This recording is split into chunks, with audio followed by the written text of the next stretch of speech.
para outra dimensão, não chegaram a estudar. Para outra dimensão, pois deixaram para lá a outra dimensão. Outro lado da vida se parece com o lado de cá. Outro lado da vida se parece com o lado de cá.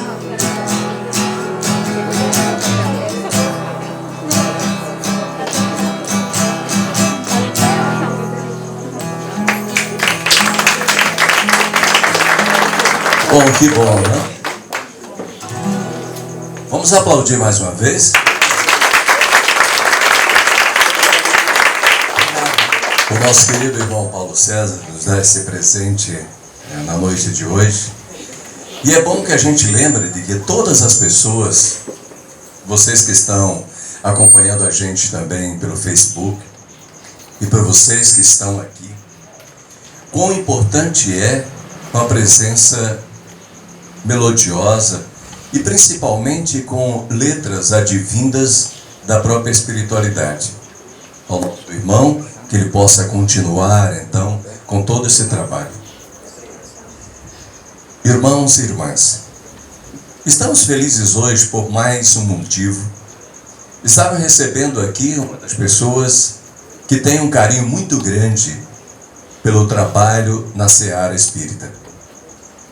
Antes de anunciarmos, nós gostaríamos de pedir a atenção de todos, inclusive os que estão nos acompanhando também pelo Facebook, para que juntos possamos lembrar de coisas maravilhosas e de coisas que acentuem então o nosso trabalho diário na espiritualidade. Façamos uma prece para que tenhamos neste projeto, principalmente, tenhamos hoje evidenciado tudo de bom através do nosso irmão Alamar Regis Carvalho, que vai estar conosco dentro de instantes. Fechemos os nossos olhos, abramos a nossa tela mental e na projeção possamos colocar o que de mais divino exista. Peçamos então ao Mestre dos Mestres, para que, nesta alvorada maravilhosa, possamos entender todo o seu querer por cada um de nós. Mestre Jesus, irmão amado, toca-nos, abençoa-nos, faz com que, nesta noite, tenhamos o aprendizado necessário, livre, solto, suave, sem correntes, daquilo que pregastes durante tanto tempo. Mestre Jesus, lembremos então desse instante, do momento em que, elevando as mãos para os céus, pedindo a presença de todos neste sentimento, dissestes: Pai nosso que estás nos céus, santificado seja o vosso nome, venha a nós o vosso reino, seja feita a vossa vontade, assim na terra como nos céus. O pão nosso de cada dia nos dai hoje, perdoai as nossas ofensas, assim como nós perdoamos a quem nos tem ofendido. Não nos deixeis cair em tentação, mas livrai-nos, Senhor, de todo o mal, pois vosso é o reino, o poder e a glória para todos sempre. Que assim seja e assim será. Irmãos e irmãs, queremos agradecer também aos irmãos Marcos e a nossa querida Nelly, estão conosco aqui da Associação de Divulgadores Espíritas do Espiritismo na nossa cidade. Obrigado pelo carinho, estão fazendo um trabalho maravilhoso ali e acompanhando conosco. E nós queremos agradecer a presença de cada um dos senhores cada um que esteve aqui e veio para sentir este ambiente. Casa de Oração de Meimei recebe com todo o amor, com todo o carinho, para na sua explanação maior deixar-nos um pouco mais felizes e com conhecimento maior. O nosso querido irmão, analista de sistema, jornalista, apresentador de TV, o pioneiro na apresentação da doutrina dos espíritos para todo o mundo, através do Espiritismo via satélites. O escritor que traz-nos hoje, inclusive, 2 presentes, tá? Aqueles que quiserem adquirir dentro de instantes terão a oportunidade de adquirir parente. Deixa eu só dar uma praga na vida. Diz que parente é uma praga na vida da gente. Bom, isso é só para vocês sentirem, vai ter que sair. E a visita de extraterrestre, que não fica também menor que isso não, né? Aí a gente vai ter isso aí. Dentre outras coisas, eu pediria já ao irmão, antes de começar, que não esquecesse um grande goleiro de uma seleção, da seleção inclusive da terra dele. Ele vai falar quem é esse grande goleiro e vai falar de um campeonato acontecido na Palestina. Vai falar sobre isso. Mas antes eu quero falar com vocês o carinho e o amor com Alamar Carvalho. Meu irmão, seja bem-vindo.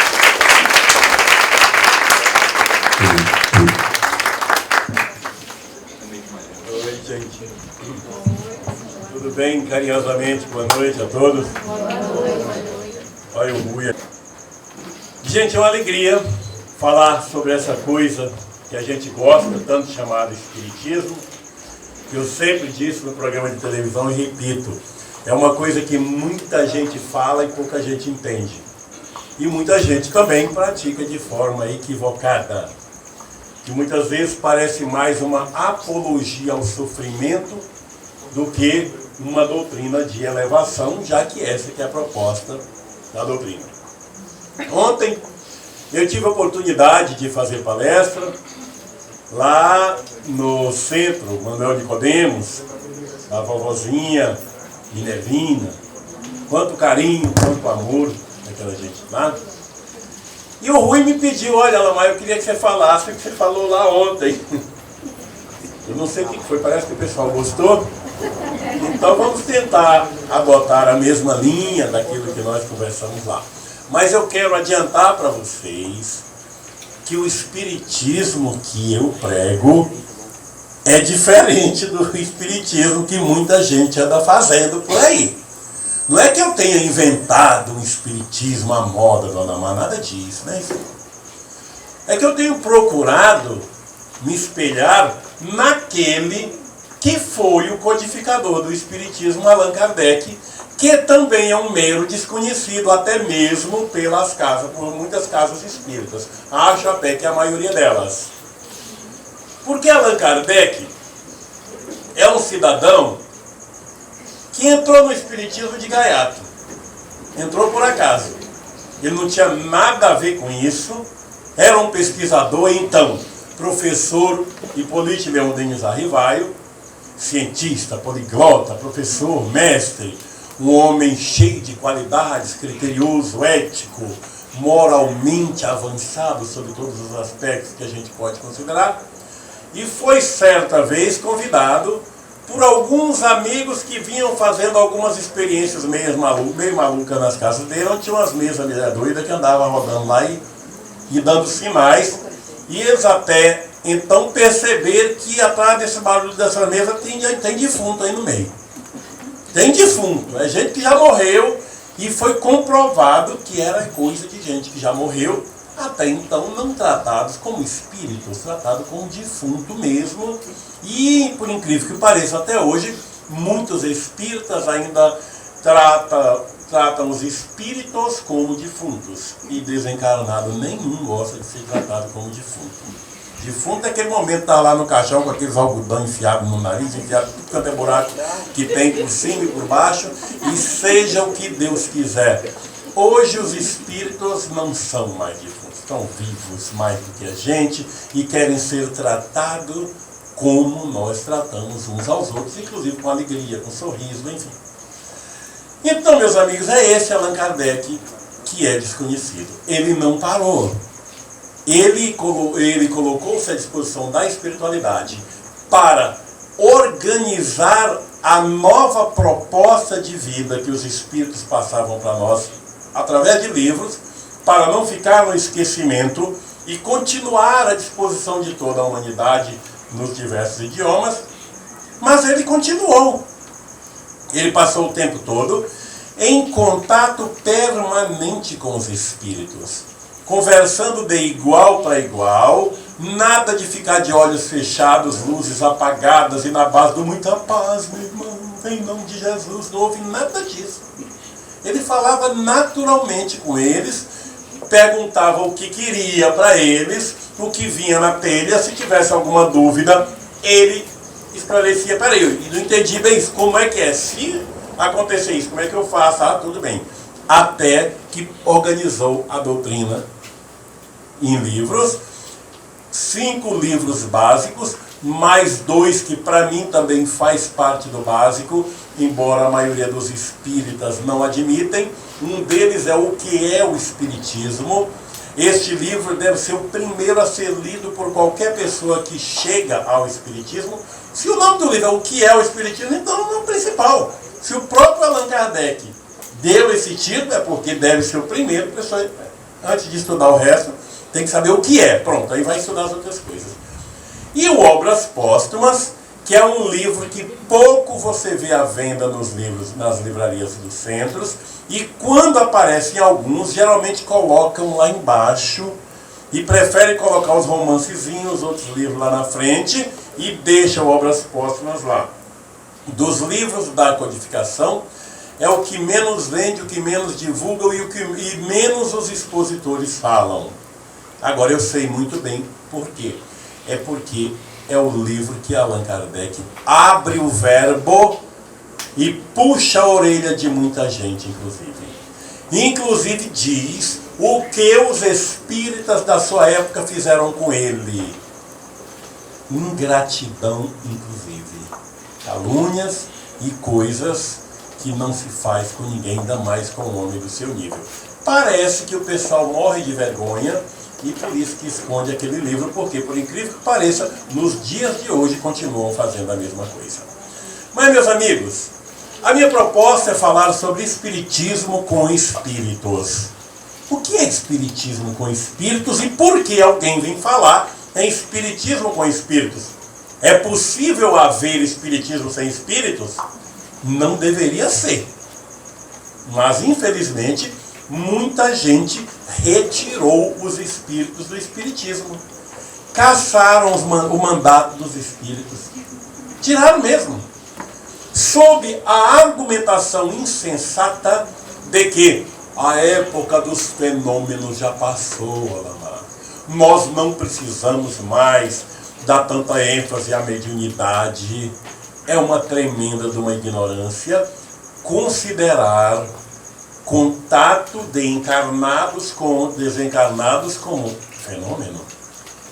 Pode ser fenômeno, mas para as pessoas que estão lá fora, que nada sabem sobre espiritismo, não tem ideia do que seja a relação do mundo na material para o mundo espiritual. Porque uma pessoa absolutamente leiga acha que nós estamos falando com defuntos, e defunto não fala, porque já morreu. Como é que pode alguém que já morreu falar? Então, para eles é um fenômeno. Quando ouve alguém dizer, olha, a sua mãe ou a sua avó deu uma comunicação no centro, a pessoa acha um negócio absurdo. E quando nessa comunicação vem citações mais íntimas, citação de coisas que só ela e o falecido ou a falecida sabia, aí que a pessoa se assusta, não tem como ela não acreditar nisso, e ela vê como um fenômeno. Isso para o pessoal lá de fora. Mas para nós espíritas, considerar comunicação de espírito desencarnado com encarnado como fenômeno é um absurdo. É uma comunicação absolutamente natural que deve ser praticada sempre em nome da coerência tão ensinada por Allan Kardec E não tem por que afastar os espíritos da prática espírita sob essa argumentação insensata e irracional de que é fenômeno. Eu gosto de casa que faz espiritismo com espírito, e gostei mesmo quando o Wilman falou, essa casa aqui faz espiritismo com espírito. É assim que é bom. Porque a gente pode usufruir de tanto que eles têm a nos ensinar, a nos ajudar, a sugerir, enfim, tem tanta contribuição. Na obra básica do Espiritismo diz que os espíritos podem influenciar na nossa vida muito mais do que a gente pode imaginar. Não é isso? Todo mundo sabe disso, né? Só que os espíritas entendem que os obsessores podem influenciar na nossa vida muito mais do que a gente pode imaginar. Por que só olha para o lado negativo? Só se cita essa frase quando se fala em obsessão. E os bons e os amigos, não? Aqueles que estiveram com a gente aqui, que gostaram da gente, mães, avós, pais, que viveram, acompanharam a nossa infância, partiram por outro lado, esses não podem mais influenciar? Não fica parecendo coisa de crente? Essa conceituação equivocada, que só o Satanás, tudo que há de comunicação de espírito do outro lado para cá, é do Satanás. Os crentes acham isso, porque Deus não tem competência nenhuma para mandar também gente do outro lado para cá. Só o Satanás que pode. Não é diferente o que os espíritas fazem. Se só os obsessores podem fazer isso. Então, gente, há um equívoco lamentável nas próprias mediúnicas realizadas pelos centros espíritas. Eu estou denunciando isso o tempo todo. 99% dos centros espíritas, como é feita a reunião mediúnica, 75% a 90%, tem casos de centro que vai até 100% para atender a espíritos sofredores. Vocês já viram isso? Como o espírita gosta de sofrimento, gente? Vai gostar de sofrimento assim na China? Que diabo é isso? Haja espírito sofredor e vem. Ainda tem a figura do doutrinador. Eu não conheço ninguém mais cara de pau do que doutrinador de espírito, gente. Vocês já repararam? Porque alguém para doutrinar um espírito ruim, que essa desgraça aqui da marca de uns que vem por aí, é preciso que o cara tenha uma conduta moral para ninguém botar defeito, não é verdade? É um negócio, uma pessoa vai querer dar lição de moral em alguém, pô, você tem moral suficiente para querer dar lição de moral nos outros? Aí vem aquele cara, o maior cara de pau, meu irmão, esse corpo não te pertence mais. Meu irmão, você já morreu, meu irmão. Meu irmão, pense em Jesus. Jesus perdoa, tanto que você não perdoa. Falar nisso, eu lembrei daquele centro que afasta obsessores, engarrafa os espíritos obsessores. Lembra daquele caso que eu lembrei? Tem um centro espírita aí que engarrafa espíritos obsessores. Você já ouviu falar nisso? Quando fala, pense em Jesus, Jesus perdoa. É um centro, é aqui perto de vocês, aqui na Paraíba. E não foi, eu estou inventando nada, foi Zé Raimundo que me contou. Zé Raimundo é presidente da Federação da Paraíba. Eu já contei isso em várias palestras, quando eu falo esse negócio, pense em Jesus, meu irmão, do doutrinador. É um método que o presidente da casa disse que tem que ser assim. O que ele faz antes de começar a mediúnica? Ele separa 14 garrafas brancas, as garrafas têm que ser brancas, 14 garrafas brancas em cima de uma mesa forrada com toalha branca também, e com as suas respectivas rolhas ao lado, as rolhas das garrafas. Naquele momento que vem aquele espírito bem perturbado, aquele bem ruim, né? Que eu vou acabar com a vida dele, eu vou destruir a vida dele, e aquela coisa toda. Aí vem a figura do doutrinador, meu irmão. Meu irmão, usa o corpo do médico, mas não maltrata o médico, meu irmão. Meu irmão, você vai destruir a vida dele por quê, meu irmão? Perdoe, Jesus perdoou. Eu não vou perdoar, não. Eu não vou perdoar esse cara. Tu não sabe o que ele fez. Meu irmão, perdoa. Aí o doutrinador insiste, e o espírito não consegue. Depois de 5 tentativas de levar o espírito no papo, não consegue, o doutrinador pisca lá para o dirigente da casa, assim, seu fulano. Aí lá vem o seu fulano, dirigente da casa, com a garrafa na mão e a rolha na outra. Meu irmão, que a paz de Jesus esteja contigo, meu irmão. Meu irmão, tu vai ou não vai perdoar o nosso irmão que você está aí obsidiando? Eu não vou perdoar, não. E quem é você também para me mandar perdoar? Meu irmão, eu acho bom você perdoar. Eu estou te dando a chance, meu irmão. Olha, tem espíritos bondosos ao seu lado para te levar para um hospital do mundo espiritual, meu irmão. Perdoe, Jesus, perdoe. Eu não vou perdoar, tu também é um hipócrita. É dois. Meu irmão, eu estou te avisando. Eu estou te avisando. E o espírito não tem jeito, não. Você também pode dizer, é 3 engarrafio. Eles chamam os espíritos que são conveniados com a casa, porque tem um monte de espíritos, mentores conveniados. Pega o espírito obsessor, enfia na garrafa, ele taca a rolha em cima, pronto, o médium fica quietinho, acabou, tá engarrafado. Bota lá em cima da mesa. Aí espera o outro, vem outro, também. O doutrinador vai lá, tenta doutrinar e não consegue, ele engarrafa. Depois que ele engarrafou todos os 14 na sessão na mediúnica de 1 hora, vem o final dos trabalhos, quando se dará a sessão de desengarrafamento. Aí pronto. Cada médium levanta, cada trabalhador da casa, cada um pega uma garrafa, tem uma janela do lado, abre aquela janela, e cada um fica com a garrafa, a mão na garrafa, a outra na rolha, esperando a prece que o dirigente, o dono da casa, vai fazer. Consta que quando ele faz essa prece, ele tem convênio com os espíritos que mora lá do outro lado da Via Láctea, não é nem no sistema solar. Agora imagina quantos 1000 anos-luz para atravessar a Via Láctea. Esse espírito vem de lá, num planeta lá qualquer. Esses mentores, que naturalmente devem ter contrato em NPS assinado, com carteira assinada com esses espíritos pegam os obsessores, na hora que abrem a garrafa, levam para esse planeta para nunca mais voltar aqui para encher o saco. Essa é a teoria do espírita. Então, meus amigos, há espiritismo para todos os gostos. Tem cada maluquice por aí em nome de espiritismo e a gente fica olhando, meu Deus do céu, onde é que está Allan Kardec, o bom senso encarnado que Camille Flammarion identificou? Então, gente, são essas doideiras que a gente vê por aí. Por isso, quando eu lembrei com muita paz, meu irmão. Então, gente, o espiritismo não é para isso, não. O espiritismo é uma doutrina de simplicidade, embora seja muito profunda, requer muito estudo para a gente aprender cada vez mais. E é preciso que a gente mude alguns conceitos, como, por exemplo, a forma de nos relacionarmos com os espíritos. Allan Kardec nunca fez sessão espírita para doutrinar o obsessor. Não era esse o objetivo. Quem quiser que leia a Revista Espírita, que é uma coleção de 12 volumes, de 1858 a 1860. Então, procura dar uma olhada, não vai encontrar isso. Vai encontrar ele falando com os espíritos naturalmente. Então, é preciso que a gente pare com esse negócio de ver os espíritos, porque tem os obsessores e tem também os que nós chamamos os mentores, os espíritos evoluídos, avançados, que a gente fica com aquela reverência, meu irmão, o mentor da casa, foi o mentor que disse. Para com isso, não é desse jeito.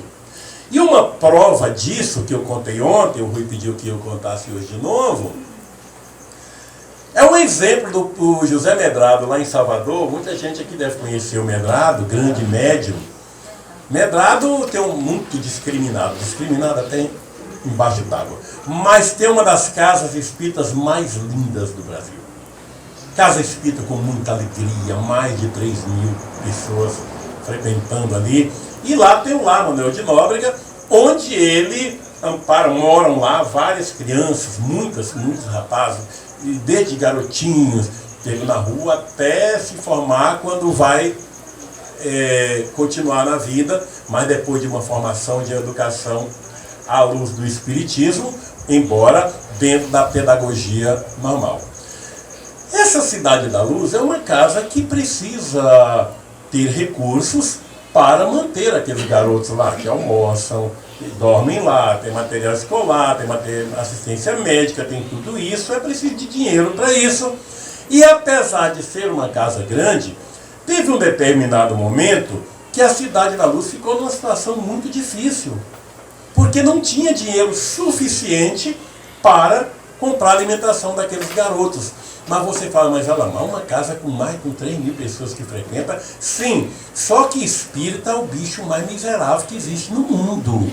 Vocês sabem disso, espírita para ajudar a obra espírita é um negócio sério. Evangélico pode ser pobre, pode não ter feijão para comer, mas o dinheiro da igreja está lá. Tanto que os pastores podem comprar televisão, emissoras de televisão, não é uma só. Cinemas nas cidades, pode ter igrejas altamente confortáveis, com centrais de ar-condicionado que custa 3 milhões e 500 mil dólares, só a central de ar-condicionado de uma igreja famosa em Salvador. Então, a daqui não deve ser também diferente, como a de São Paulo, não é como a de Goiânia, não é de qualquer lugar do Brasil. Então, mas nós espíritas é uma dificuldade tremenda. E durante um bom tempo, a Cidade da Luz estava enfrentando dificuldade. E Medrado, como sempre, como faz todos os espíritas, na prece lá na mediúnica, Senhor Jesus, me ajude, Senhor, ajude a gente, doutor Bezerra, Espírito Carlos Murion, e orando, e nada, dinheiro chegar, e a situação, 1 mês, 2 meses, 3 meses, gente, vamos vibrar, falando que o resto da casa dele, mas aí orando, normal, não, fazendo um trabalho lá, direitista, e a situação chegou a algum ponto, porque em determinado momento ele tirava o dinheiro dele para colocar lá. Por mais que ele ganhe bem, e ele ganha bem, como diretor do Tribunal do Trabalho da Bahia, ele dando dele, Solange, mas são muitas meninas, muita coisa, muita comida, chega um ponto que não dá. E, gente, a situação estava horrível. Olha o que Medrado diz, eu fiquei retado com Jesus. Um determinado dia ele foi dormir, na hora de dormir, ele já cansado daquela prece, daquele rame-rame todo dia, Senhor, não sei o que, aquela coisa toda. Ele falou, ele me paga hoje. Vai dormir. Ele simplesmente abriu a janela da casa dele e virou para cima e falou, Jesus, aqui, tá? Hoje o nosso papo é diferente. A minha prece é para pedir para você dê seu jeito aí. Os meninos estão com fome aqui, acabou feijão, acabou arroz, acabou tudo, não tem nada. Já não dá para eu dar no meu dinheiro, porque o meu dinheiro tem que ser para mim, para sustentar. Solange está dando um duro para vir o dinheiro dele. Rosa, como é que vai ficar, rapaz? Que negócio é? Tu tá aí, desencarnado, tu tá aí, então, tu não precisa de feijão. Mas ninguém até precisa. Te vire e dá teu jeito. Nós estamos fazendo trabalho por ti. Você mesmo falou que quando tiver uma ou mais pessoas reunidas em seu nome, você está ali. Cadê? É só papo, é? Qual é a tua?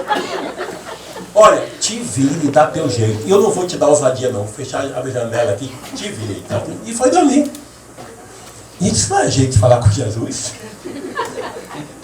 Tem sentido alguém falar com Jesus desse jeito? Mas foi dormir, tudo bem e tal. Dia seguinte, acordou, foi pro trabalho dele.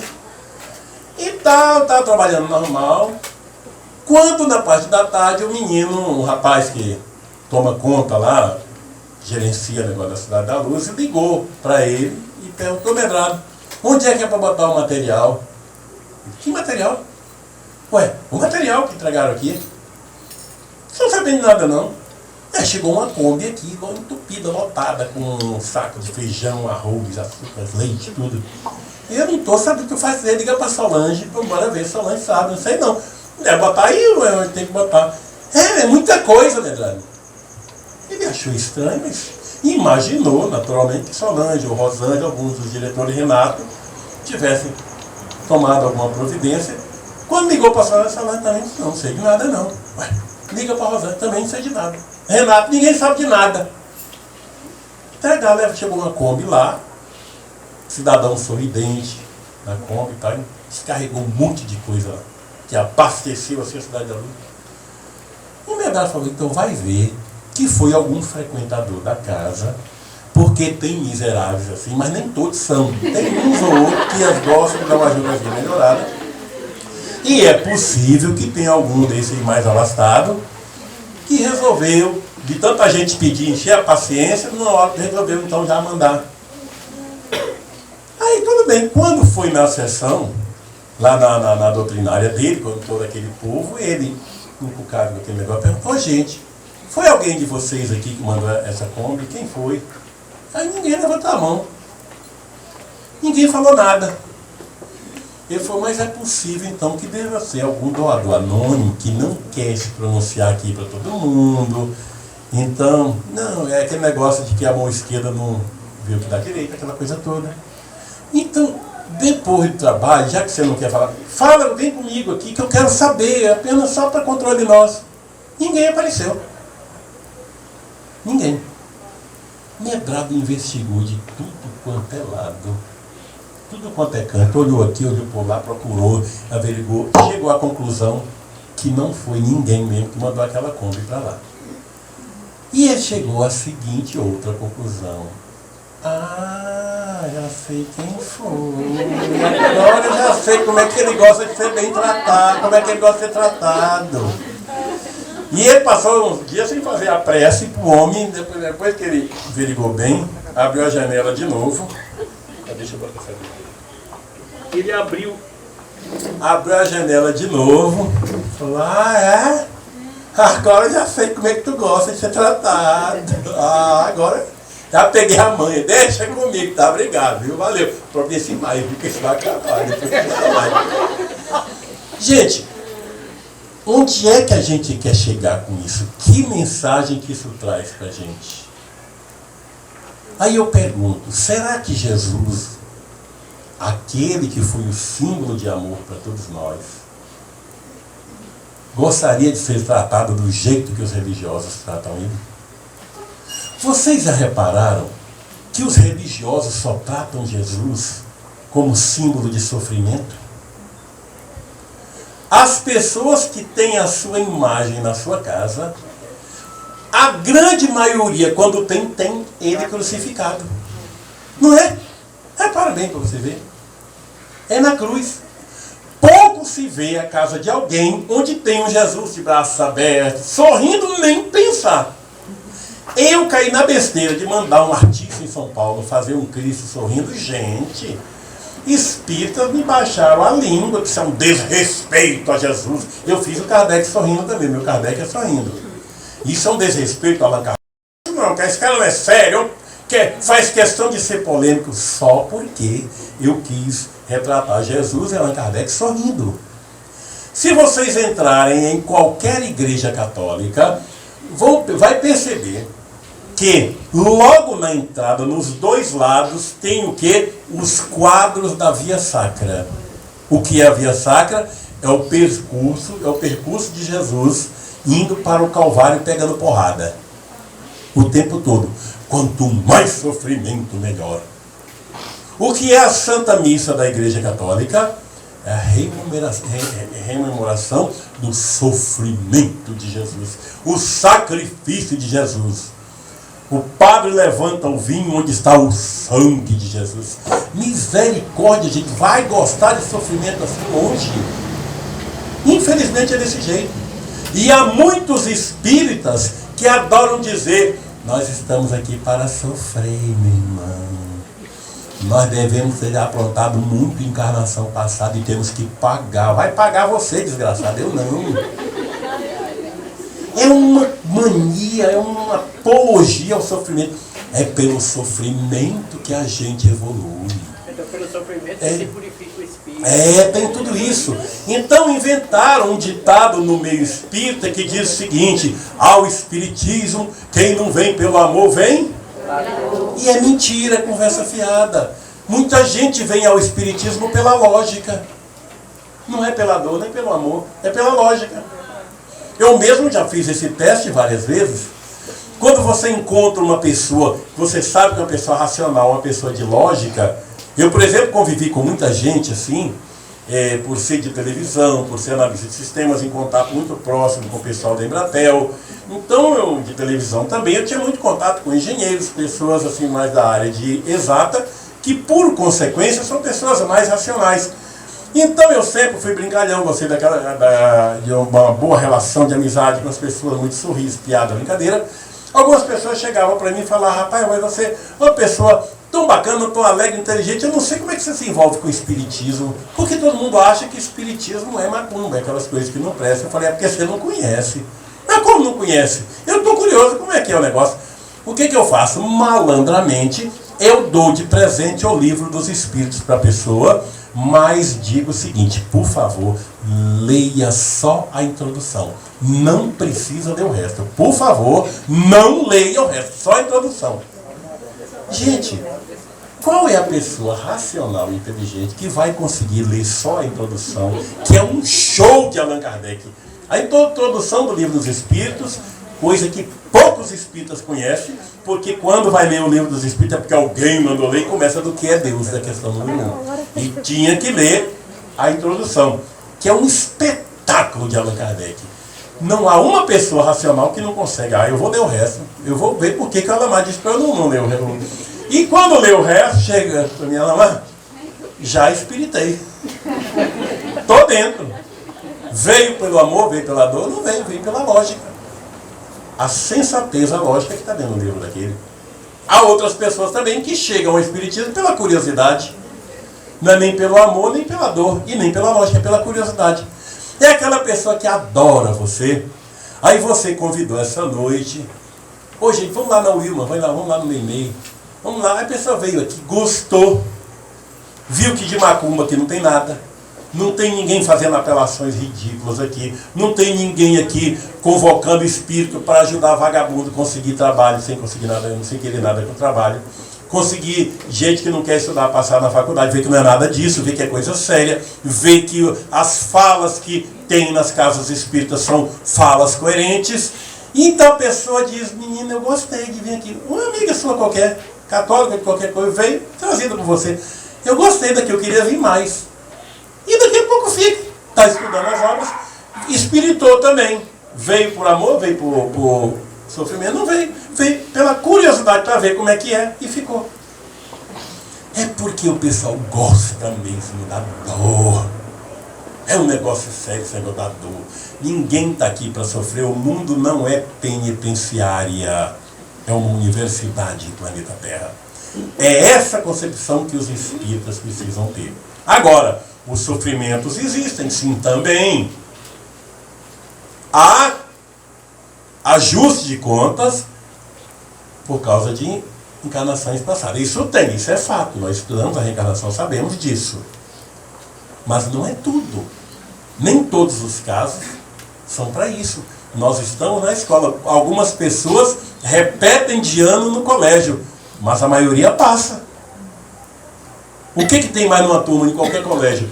Mais aprovado do que reprovado, não é verdade? Uma turma de 50 alunos, pelo menos 47 ou 45 foram aprovados, apenas 5 foram reprovados. É a mesma coisa no processo da reencarnação. Então não está todo mundo aqui para sofrer, para pagar coisa nenhuma. Então, meus amigos, esses conceitos meio malucos, igrejeiros ao extremo que fazem em nosso meio, isso precisa ser reciclado, isso precisa ser pensado melhor.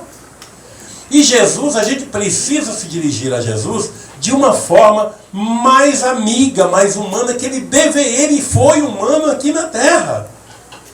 Ele não foi aquela coisa que a igreja pintou, triste, e com aquela cara de angústia e sofrimento o tempo todo. Muito pelo contrário, ele deve ter sido um gozador de marca maior, porque tolerar Pedro devia ser para qualquer um.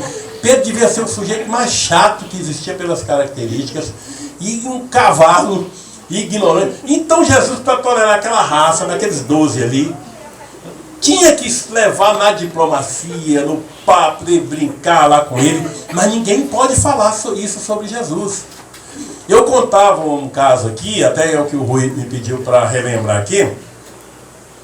Certa ocasião eu fui fazer palestra num centro espírita. Estava um frio desgraçado na cidade, e antes da palestra começar, estava todo mundo dormindo já. Ué, 8 horas da noite, o pessoal tudo encolhidinho lá, depois a palestra nem começou. E assim, muitos espíritas vão para o centro como igreja, e não para aprender, e vão por obrigação, porque eu tenho que ir quarta-feira, não quer nem saber do que o cara vai falar. O palestrante está lá apenas para preencher o espaço, ele quer tomar o passezinho dele, água magnetizada, ir para casa e pronto. Eu falei, eu tenho que sacudir esse povo. O dirigente que me convidou era um cabeça branca desses bem radical, e sentado aqui na mesa do lado. Aí eu falei, ô gente, eu vou falar para vocês hoje, não é sobre a parábola do semeador, que vocês já conhecem, não é sobre a parábola do bom samaritano, que também vocês conhecem, não é da visita de Jesus a Zaqueu, é um pouquinho sobre a visita de Jesus a Zaqueu, mas detalhes que também vocês não conhecem.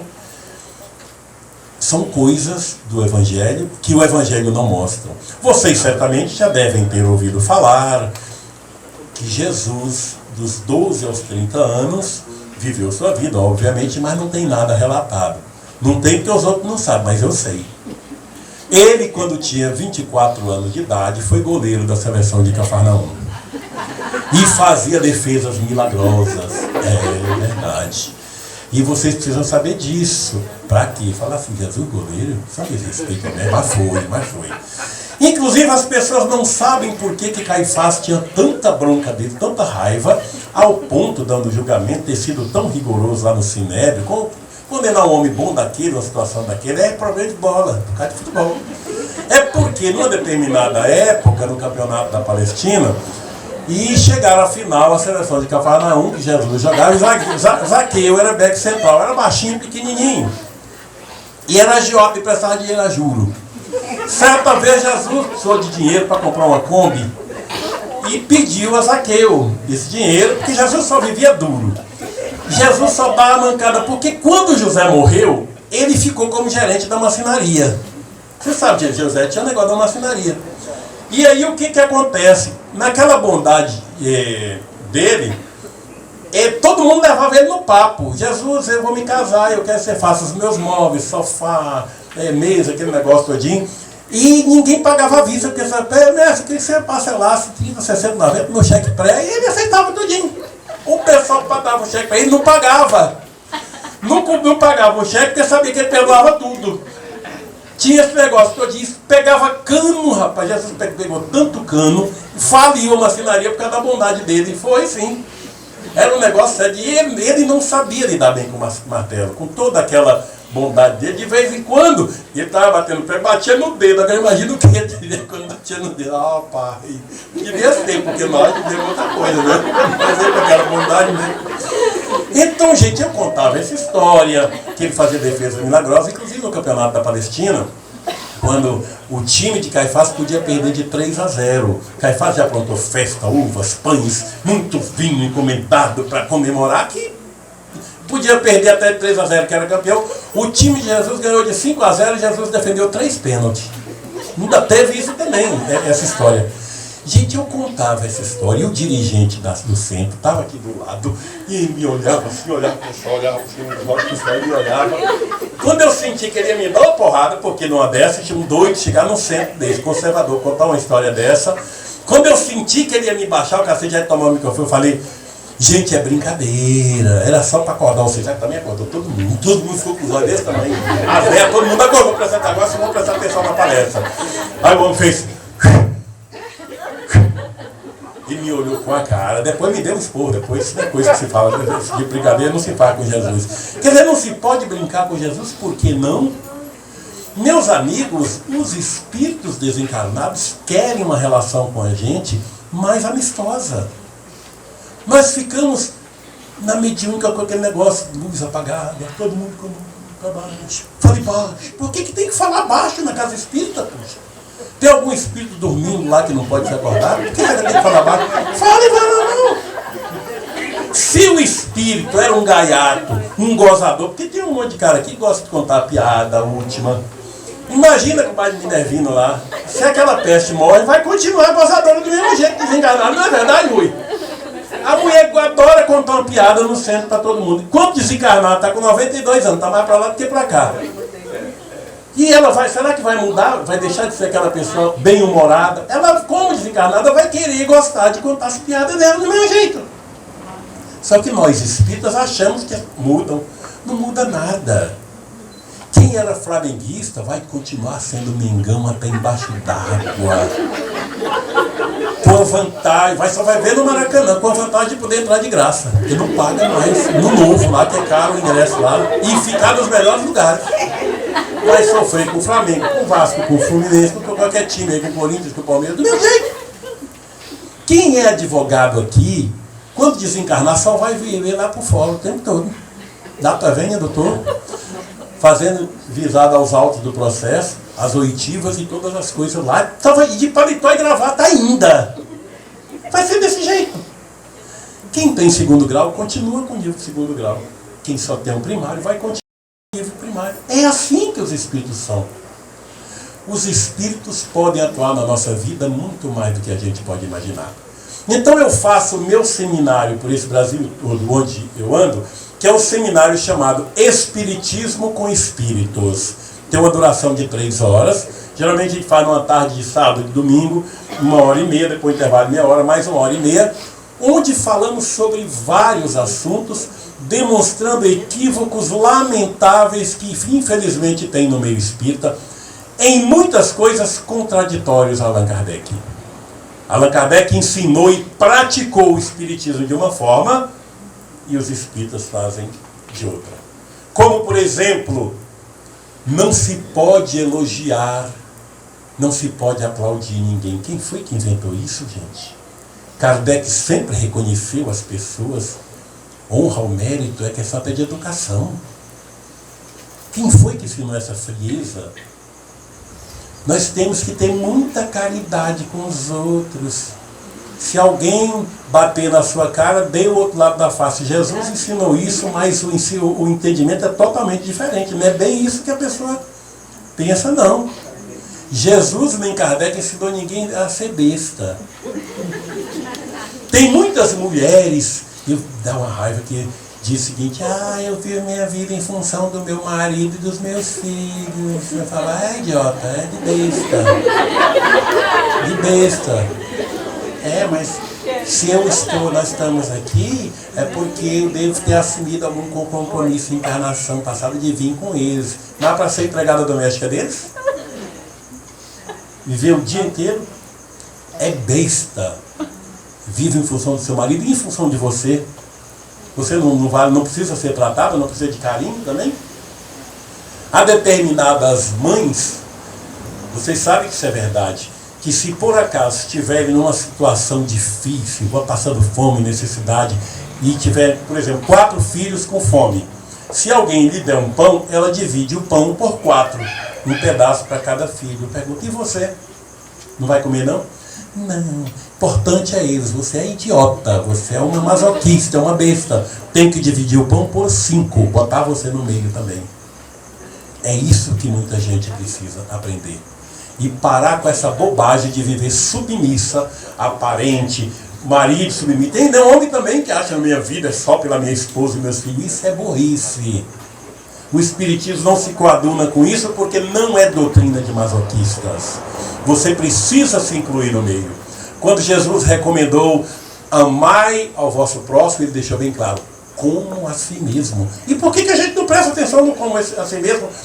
Mas se eu pensar em mim, eu estou sendo egoísta. Não é esse o entendimento, não. Egoísmo é se você pensar só em você. É outra coisa. Se você pensa só em você, você está sendo egoísta. Mas se você não pensa em você, troca a palavra egoísta por masoquista. Está sendo besta do mesmo jeito. Então é preciso entender bem as colocações, como é que elas são feitas. E fica aquela onda, daquela mania de bondade.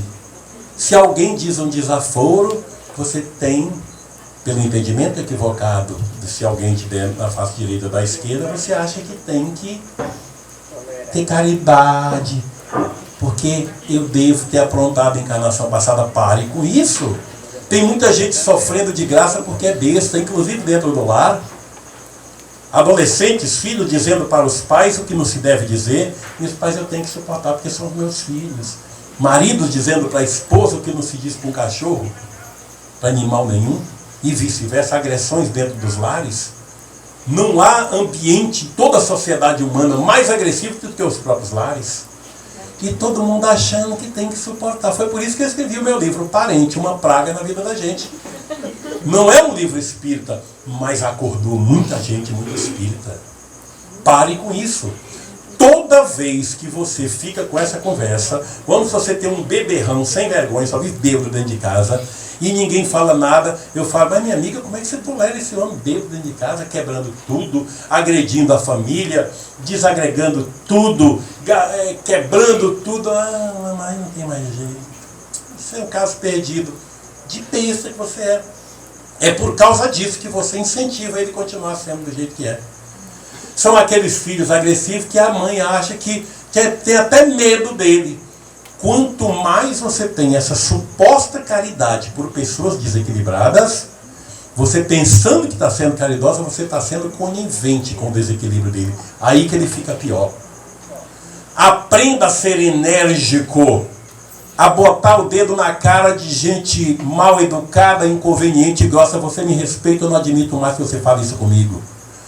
Muitas pessoas equivocadamente confundem postura agressiva, aliás, postura enérgica com agressividade. Não é. Muitas vezes a gente precisa ser enérgico com muitas pessoas para ver se elas se mancam e tomam vergonha na cara e aprendem a respeitar a gente.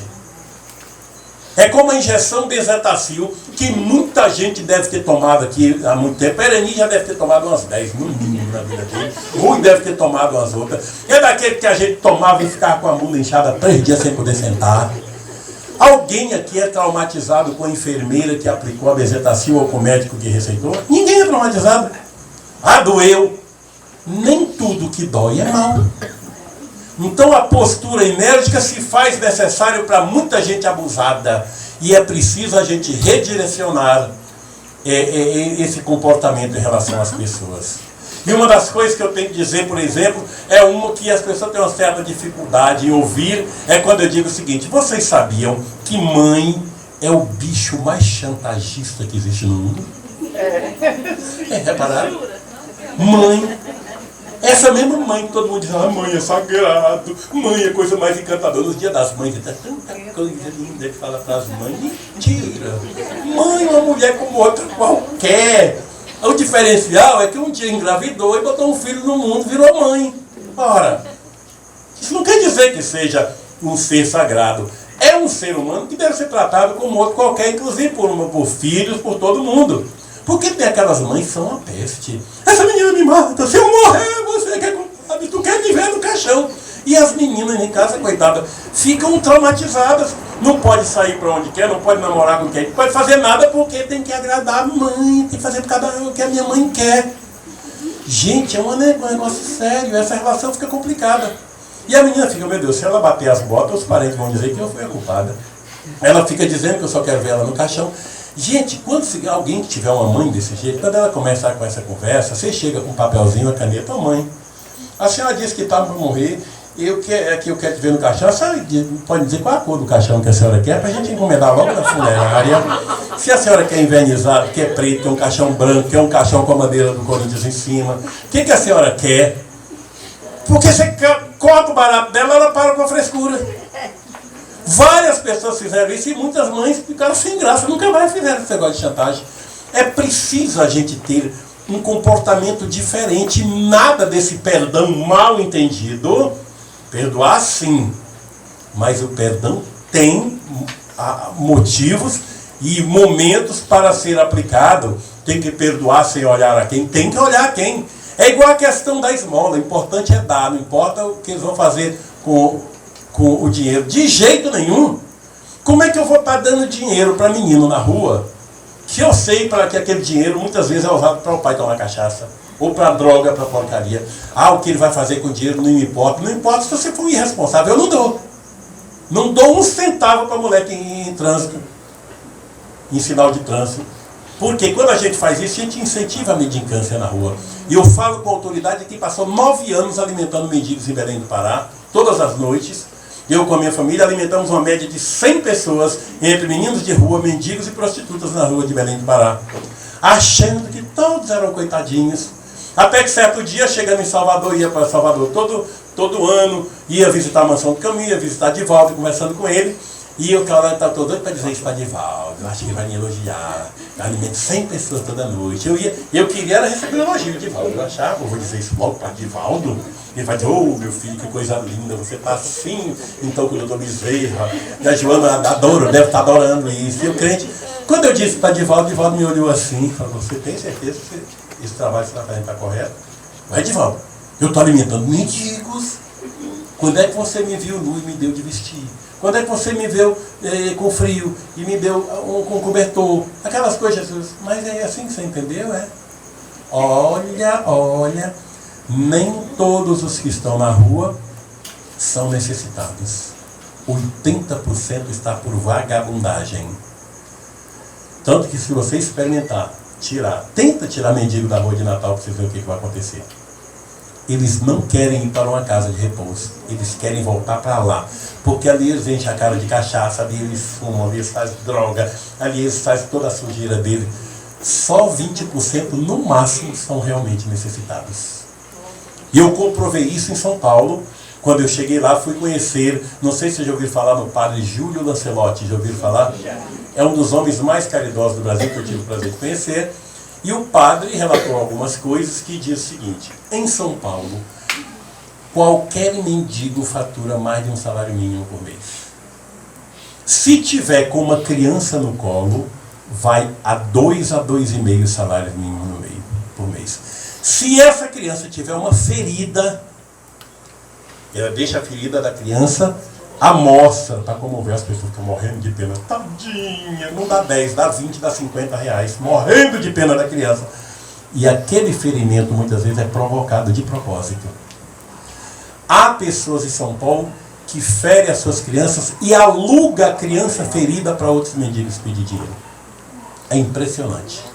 Chega a passar de 3 até de 4 salários mínimos o ganho de um elemento desse. E o uso do dinheiro para que é? É para alimentar a criança? Não. O vício permanece. Então é preciso a gente ter muito cuidado nisso que se chama de caridade. Foi duro eu entender isso, mas quando eu percebi de volta tinha razão, porque eu passei a prestar atenção naquela suposta caridade que eu fazia e falei, como o amigo velho tem razão. Ele tem uma experiência de vida e é um mestre que tem muito a nos ensinar. Então, meus amigos, há muitos equívocos, há muitas bobagens por aí que a gente precisa fazer. A gente precisa rever. E a relação também com os espíritos. Ah, não se pode pedir coisas materiais para os espíritos. Quem foi que disse que não pode? Quem foi que disse que não pode pedir? Ah, mas os espíritos, a gente tem que nos preocupar com as coisas espirituais. Não é essa a orientação espírita. Olha como as pessoas confundem a coisa com o excesso da coisa. O que nós não podemos é nos preocupar somente com coisas materiais. Olha a diferença.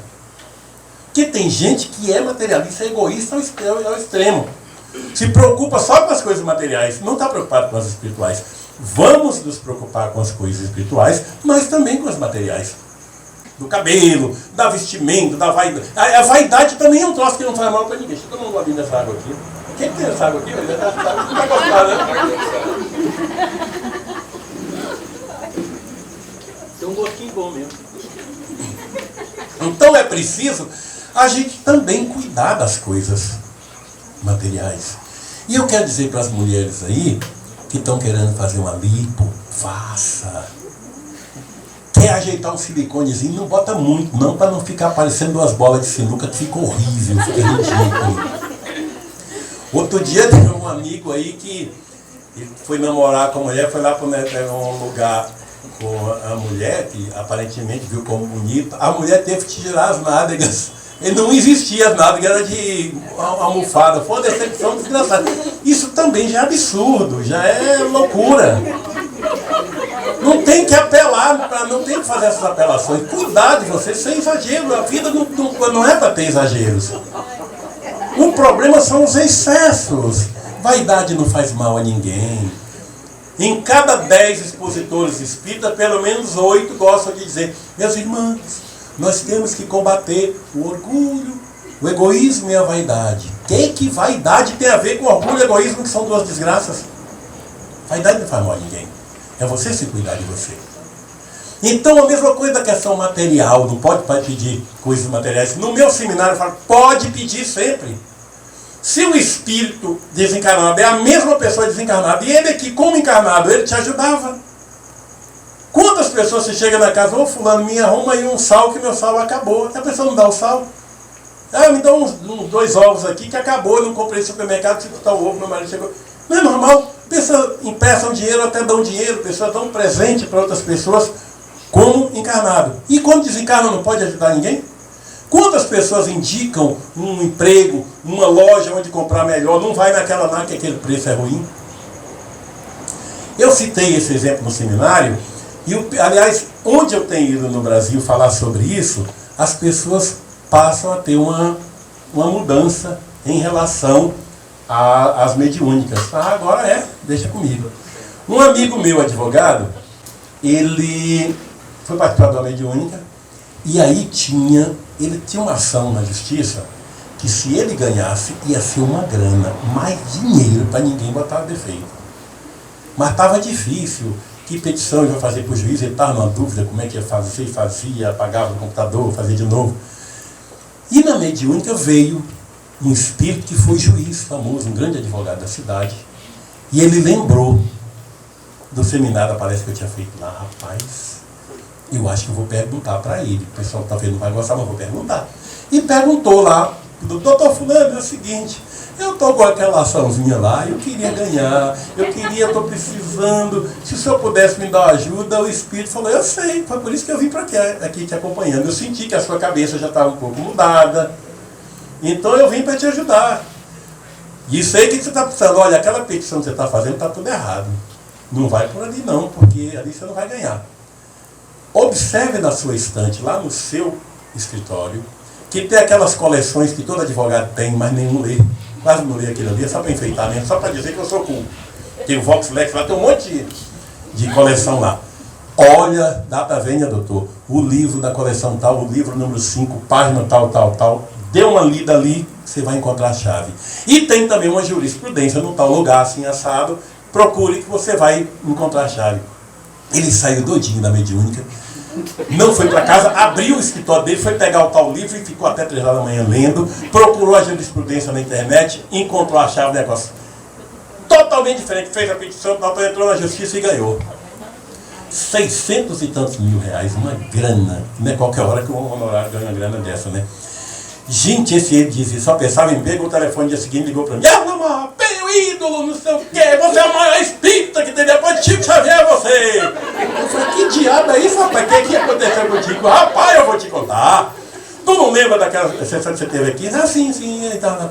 Pois é, aí contou o caso todinho, ganhei, rapaz, 690. E eu quero agradecer a você. Eu falei, agradecer? Não, 20% é meu. Eu quero 20%, meu amigo. Honorário data venha, doutor. Eu dou com muita alegria. Eu falei, não, eu estou brincando, não quero não, é apenas para você ver como os espíritos podem influenciar na nossa vida muito mais do que você pode imaginar. Um outro caso interessante, uma família, tudo o pessoal me relata, pelo Facebook, por e-mail. Aliás, o meu Facebook, quem quiser entrar, depois bota lá, viu? Alamar Regis 2, vocês vão me achar lá. Tem um grupo também, amigos espíritas lá, para a gente falar de espiritismo, e tem também mulheres amigas, mas é só mulher, viu? Homem, pelo amor de Deus, não quer diabo de homem não. E a gente conversando com as mulheres, também o pau quebra lá. Não é espírita não, tá?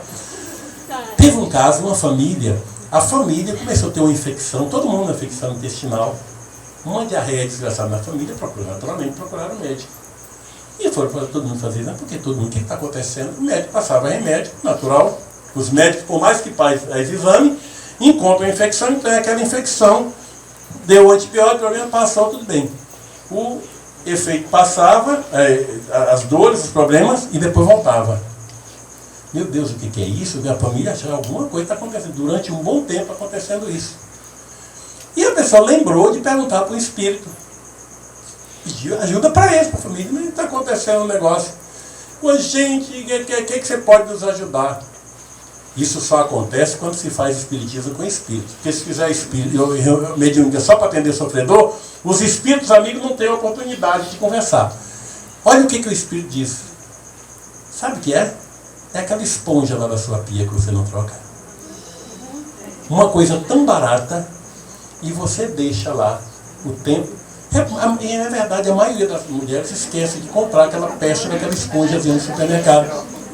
Porque está lá em cima da pia, o que aconteceu? Um bicho chegou talvez pelo ar vindo dos esgotos, colocou uma porcaria qualquer na esponja que o sabão não tira. E aquilo ela passava, lavava nos pratos, lavava as panelas, ficava tudo infeccionado. E a família toda prejudicada. Como é que os médicos iam descobrir um negócio desse? Foi um espírito que deu a dica. Então, meus amigos, os espíritos desencarnados querem conversar com a gente. Querem dar gargalhada com a gente. Querem até falar besteira. Eu digo que às vezes eu participo de uma mediúnica e tem um espírito que fala besteira. Um amigo meu, Alan Bispo, lá do Rio de Janeiro, que anda reclamando de um monte de coisa, cineasta que fez o filme Suicídio Nunca, vocês procurem no YouTube, Suicídio Nunca, com o ator Carlos Vereza, vários atores aí, Otto Bastos. Filme uma maravilha e foi pouco divulgado, já evitou muito suicídio, está no YouTube, eu botei semana passada. O Alan foi lá pedir opinião lá para o Espírito, o Espírita... vocês colocaram lá, né? O Espírita falou, ele falou, meu irmão, o que você pode dar? Falou, Alan, você é um merda. Desse jeito, o Espírito, desencarnado amigo, falou que ele era um merda. Mas isso não são termos para um espírito de luz. Gente, não é um palavrão, é uma palavra natural nossa do dia a dia. Quantos a gente não usa isso sem ofender ninguém? E ele achou assim, negócio, pois é, rapaz. Opa, deixa de ser besta, rapaz, vai cuidar mais, vai por ali, por ali. E ele foi e resolveu o problema. Um espírito que o chamou de um merda, ajudou ele. Daí ele relata isso, em qualquer lugar. Moro no Rio de Janeiro, teve em São Paulo, teve na minha casa semana passada, a gente conversando, ele me relatando sobre isso. É preciso a gente ter coragem e ter disposição. Eu garanto para vocês que fazendo isso, as mediúnicas vão ficar bonitas. Quem faz o teste? Faz que eles vêm. Os espíritos bons já não vêm porque sabe que não tem espaço para eles. Vão fazer o quê? A mediúnica é das 8 às 9 da noite.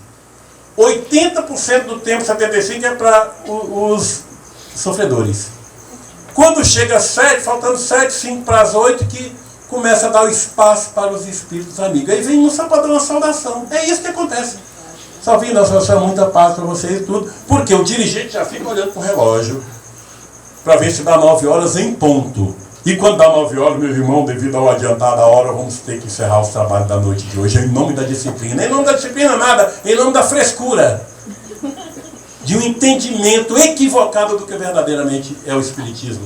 O que custa passar um pouquinho mais, 3, 5 minutos? Será que os mentores da casa vão ficar aborrecidos com isso, gente? Pelo amor de Deus. Falta de bom senso. Falta de bom senso é o que está acontecendo no nosso meio. Os espíritos querem ver a gente na condição de encarnados, e todos eles têm condição de que nós precisamos de coisas materiais, de que nós precisamos nos esclarecer, e eles querem ajudar. Se a gente não faz a nossa parte, forçar a barra, eles não vão fazer, eles não vão servir de babá nenhum, de ninguém. Faça a sua parte que o céu te ajudará. Se você ficar aí esperando, não vai acontecer. Outro dia eu falava sobre evocação de espíritos num centro espírita que é proibido evocar espíritos. É proibido, porque os espíritas resolveram, para contrariar Kardec, tirar a evocação do meio espírita. É o que é um absurdo. O próprio Allan Kardec, quando escreveu o livro dos médiuns, deixou bem claro logo no título.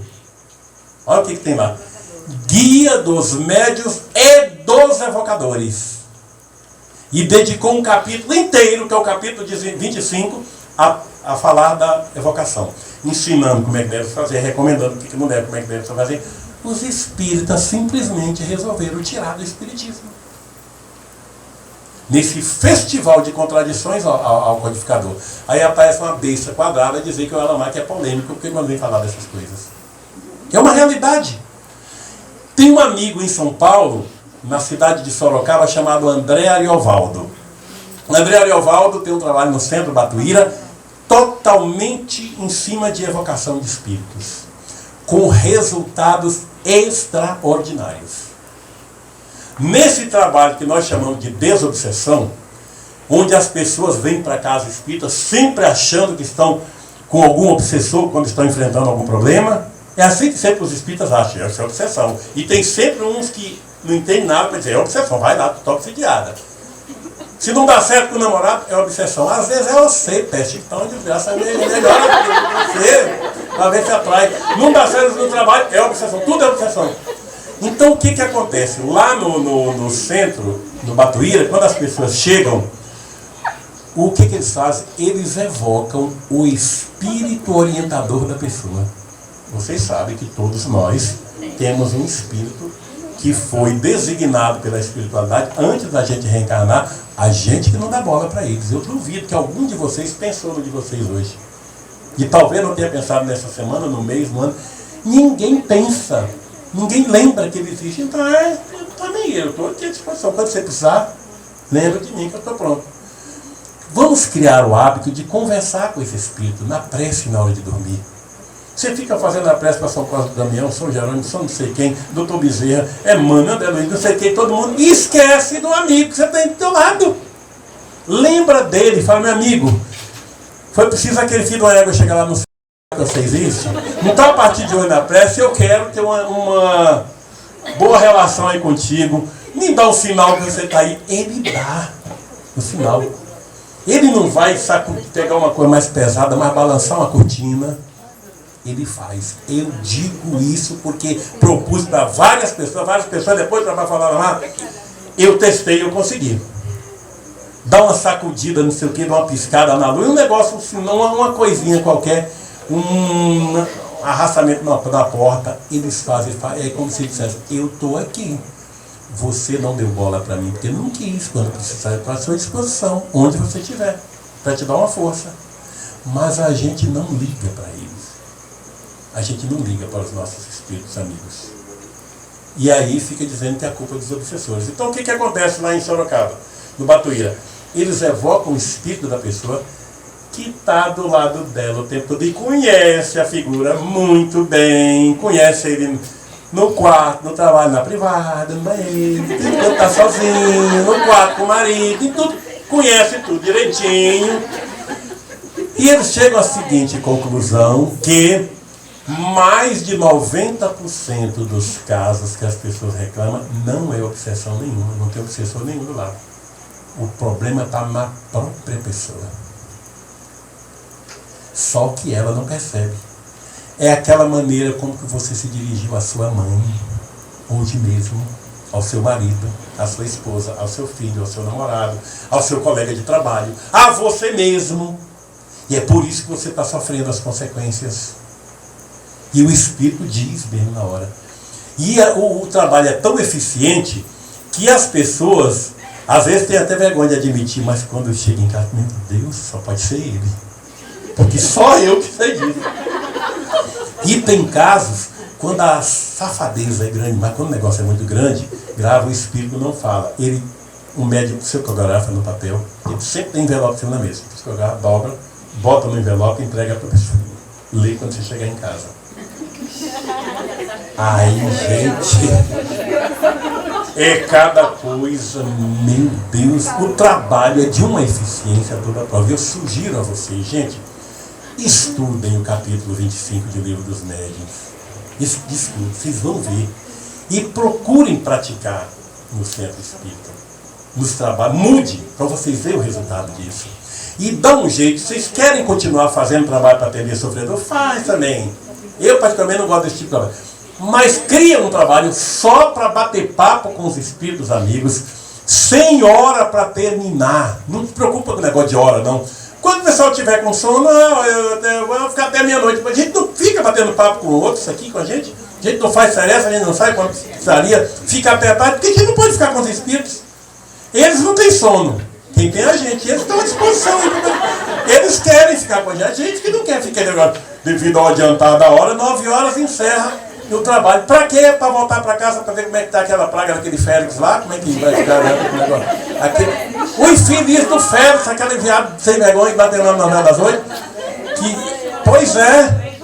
E tá lá o negócio da Paloma, como é que tá o negócio da Paulinha? Vamos levar a Paulinha para aí, tá todo mundo preocupado é com a novela. Não podia melhor ficar lá no centro, gente? Conversando? Façam isso e na minha próxima volta a Natal, duvido que vocês não vão dar uma resposta e rapaz, valeu a pena. Muita coisa mudou. E muda, meus amigos. O espiritismo é lindo, mas o que o movimento espírita está fazendo com ele é triste. É igrejeiro demais. É castrador. É um movimento espírita que está boicotando os próprios espíritas. Está adotando coisas da Inquisição que não se admite mais. Palestrantes maravilhosos que a gente tem por aí, quando a instituição espírita não gosta dele, proíbe e recomenda para que as pessoas não vão participar. Não vamos muito longe, aqui na própria cidade de vocês está acontecendo isso. Pressão. Como acontece em vários lugares do Brasil. Hoje, essa semana eu vim para cá para fazer palestra no Congresso Espírita do Rio Grande do Norte, um congresso que existe há 23 anos, feito por gente da mais alta dignidade, gente séria, que tem uma obra linda e maravilhosa com aquela de Massaranduba, com quase 400 crianças, mais de 80 idosos, feito por amor, por desinteresse. Você entra no site da Federação do próprio Espírita, Federação Espírita do Rio Grande do Norte, não tem uma linha falando sobre isso. No jornalzinho da própria Federação não se fala sobre isso. Gente, que diabo de exemplo espírita é esse, pelo amor de Deus?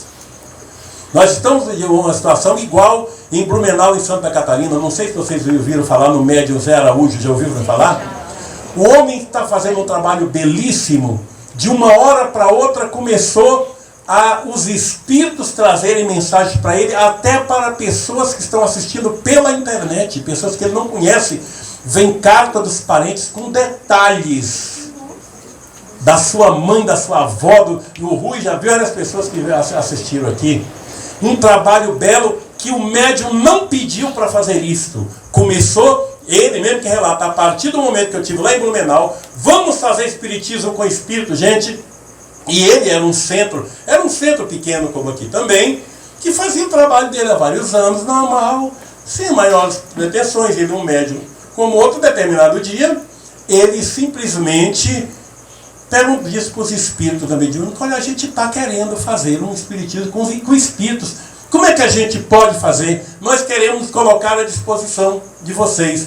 O espírito falou: ah, é? Então se prepare, eu vou aprontar para vocês. Vocês querem mesmo? Queremos. Um belo dia, ele, quando menos esperava, começou a psicografar a carta do monte de gente. Ele nunca fez isso. Ele só sabia de notícia disso através de Chico Xavier e uns outros 2 ou 3. Não entrevista ninguém previamente, não recebe nome de ninguém, ele nem sabe. É 100% inconsciente. É um trabalho de mais de 2 horas de trabalho mediúnico, centenas de pessoas. E agora, quem está vindo através dele, o Dr. Hernani Guimarães Andrade, quem conhece o nome disso, o maior cientista de toda a história do espiritismo no mundo, está psicografando por ele. Por que o Dr. Hernani escolheu? Porque ele é um médium discriminado, e o Dr. Hernani Guimarães foi discriminado pelo movimento espírita por toda a sua vida espírita. Dr. Ian Stevenson, viram falar do Dr. Ian Stevenson, aquele do 20 casos, médico americano, 20 casos sugestivos de encarnação. Dr. Banerjee psicografando através dele e assinando em hindi, uma linguagem que ninguém aqui no Brasil conhece, aqueles símbolos de uma das regiões da Índia.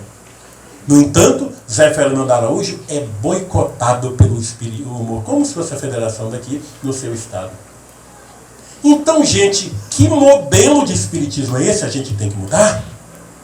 A gente precisa ser espíritos mais sinceros, mais transparentes, mais alegres e nos amarmos uns aos outros. Vamos usar a casa espírita, vamos dançar, vamos fazer jantar dançantes, que não seja aquela praga daquele estrogonofe com arroz que ninguém aguenta. Que espírita adora fazer aqueles jantares a R$10. Jantar de R$10 é coisa para espírita miserável.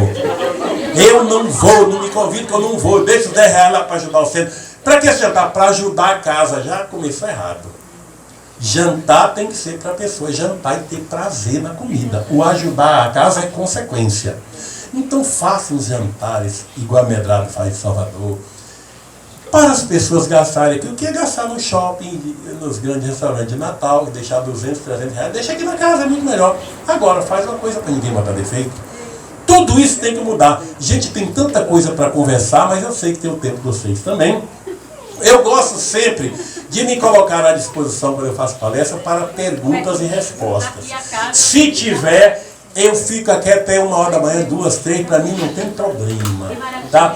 O que eu tenho que dizer para vocês, que se a gente der uma mudada nessa forma de ser espírita, a gente vai ter mais prazer quando estiver na rua, num shopping center, na praia, em qualquer lugar, e alguém lhe perguntar: você é espírita? Você vai dizer com muita honra: eu sou praticante da doutrina, da ética, da sensatez, da educação, da coerência, da decência, da caridade, da fraternidade, da razão e do amor. Muito obrigado.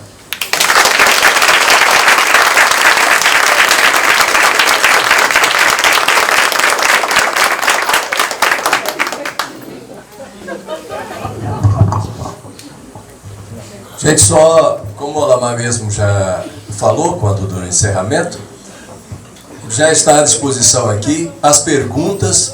E agora a gente tem, aqui tem pergunta, e tem um detalhe também interessante. Não tem essa questão da gente parar aqui. Estava olhando ali, faltando 2 para as 9. Devido ao adiantado tempo, não tem adiantado de tempo nenhum aqui, para juntar todo mundo. E outra coisa, quem precisar já sair agora às 9 horas, pelo adiantado tempo também, aí, tá? Fui. Então, porque muita gente quer saber mais e a gente precisa aproveitar personalidades como essa e pessoas imbuídas e comprometidas com a doutrina para que possa nos responder. E principalmente, sem trava na língua. É isso que a gente gosta. Tá. Eu gosto do espiritismo sem censura, tá, gente? Sem censura. Dá pra notar. Tá, Bruce? Eu tenho uma pergunta. Pronto, eu já sabia que ia ser o Renato. Agora, Renato, uma coisa, na sua pergunta você já vai fazer um outro detalhe. Alamar, o Renato é nosso cabeleireiro. A Wilma só chega aqui arrumada desse jeito. Ela quer? Ela quer?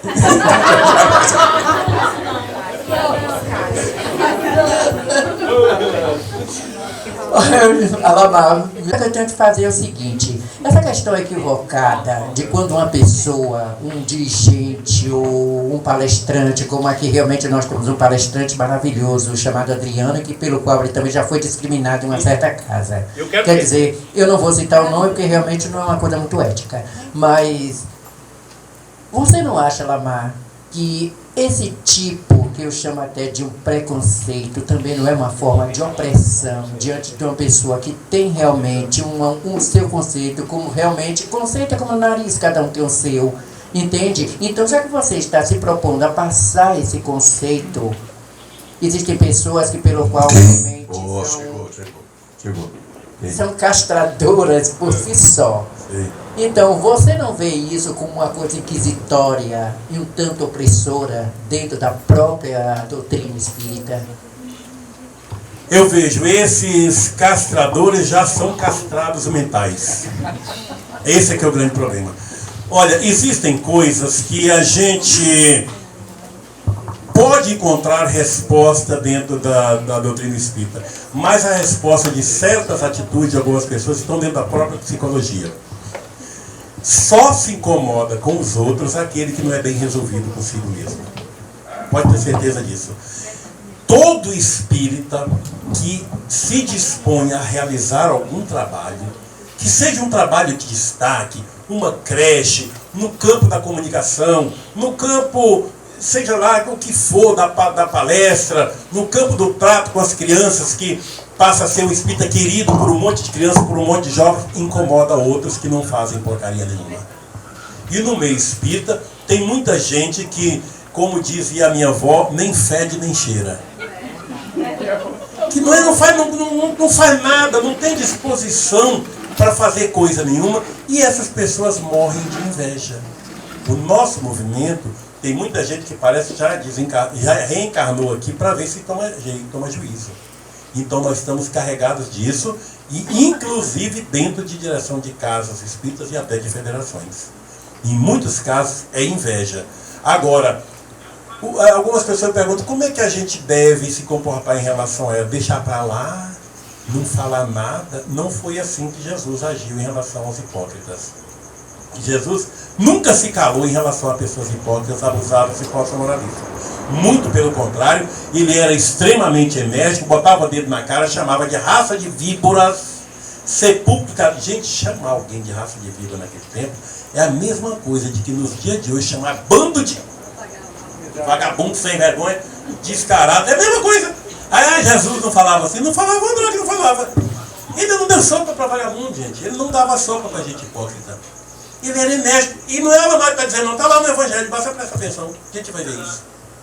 Então é preciso a gente agir com energia. Energia não faz mal a ninguém, gente. Do mesmo jeito que benzetacil não fazia, não faz. Que é o remédio indispensável. É isso que a gente precisa fazer, e é o que eu estou fazendo no Brasil inteiro. Eu estou denunciando o tempo todo através dos e-mails. A minha lista de e-mails tem mais de 250 mil endereços no Brasil, e não são spam, eu não coloco por acaso, são todos amigos que pediram para fazer parte do meu banco de dados. As pessoas entram no meu site, que é o www.redivisão.net, se cadastram lá como amigo do Alamar e quero receber seus e-mails, estou mandando. E eu estou denunciando federações, estou perguntando por que vocês boicotaram a pessoa. O que entrou aqui junto com o senhor? Que outro padre? Entrou, sim, entrou um padre alto aqui do lado do senhor. Eu estou olhando, cadê? Ele fez assim para mim e sorriu e entrou com o senhor. Ele vinha, tá doido, não entrou padre nenhum comigo, não, dá. Tudo bem, mas não era só na farmácia. Eu entrava para o cobrador. E quando eu voltava para pagar, o cobrador olhava. Cadê o outro padre que entrou aqui no ônibus com o senhor?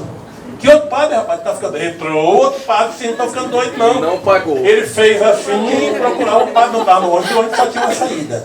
Sentado no quarto dele, ao lado dele. Oi, padre Miguel, como vai você? Ele falou, que você? Como é que você entrou aqui? Ele disse, olha, eu trancava tudo com tranca na janela, com porta, com medo de ladrão. Ninguém podia entrar lá, que era trancado. Mas como é que esse homem...